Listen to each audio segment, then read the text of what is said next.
السلام عليكم ورحمة الله خيرا تردوا جنبيا جماعة أما جماعة أنا جوسا قرني لو بدي ما يجي جوسا قرني نوردما أكلال جزء جوسا قرني جماعة أكلات تأثير رنا سنيكل ده أكلات أسكاي سنات والله ده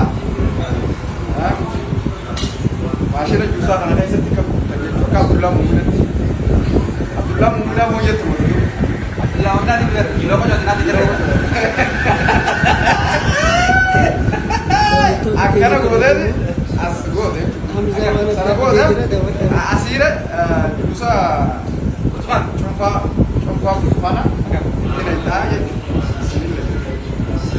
سنة قدر papaya habhab كنا كده قدر أيه أكنا تقول kita aja lagi.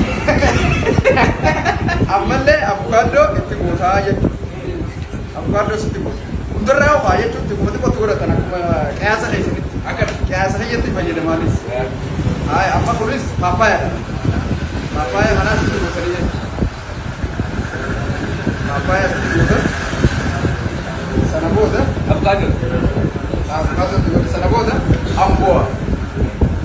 Amboa dirgii itti godhata. Begini. Hangga jechuun hangga qiyaasa keessa barbaachisan. Ayo, taruh. Gootanii beeku. Maashaan ala bismillah tani bulle tani.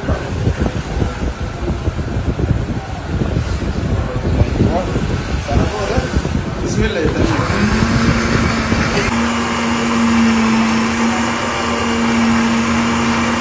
Tiga cuma dulu dah lama. Sana booda jimaan qacalee fuula namarra bareedu dafee daakama. Kana ilaala. Sana booda burcuqqoo tanaas fudhatallaa.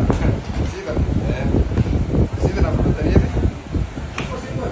billee sirraa bantan. Garsiisee yoo fidi.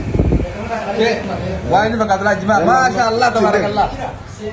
Sana booda fudhataniiti humna qattanii jechuudha buusa keessa gadhimaan. Inni kun buusa jimaa. Bisa jimat. Sana booda maal goota? Jimat. Hafuula namarra bareedu laataniiti. Itu kata ini. Isa kana hafuula namarra bareedu laatanii keessa dhaabtan jechuudha. Akan.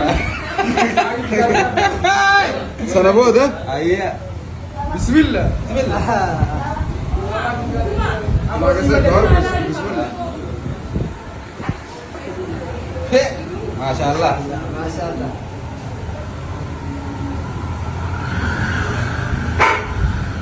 Jus ini jimat dalam mereka lihat. Akar makan. Jimaa wajjin fuuldurri keenya eegu. Akkuma Video like itu bisa.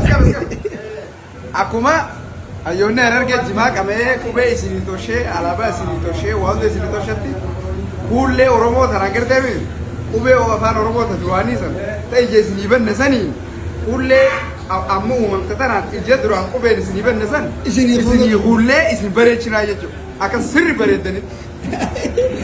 Full age hula singona itu. Video like goda share goda.